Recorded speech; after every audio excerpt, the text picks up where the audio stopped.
দর্শক,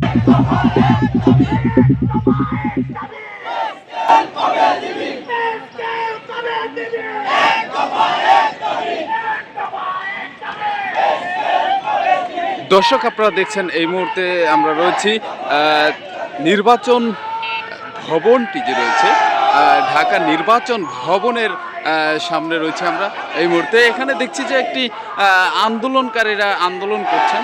আসলে তাদের দাবি নিয়ে তারা এখানে আন্দোলনে দাঁড়িয়েছে। তারা বলছে এক দফা এক দাবি, পে স্কেল কবে দিবি। এই যে আন্দোলনটি আপনারা দেখছেন এই মুহূর্তে দেখাচ্ছি সরাসরি নির্বাচন ভবনের সামনে থেকে।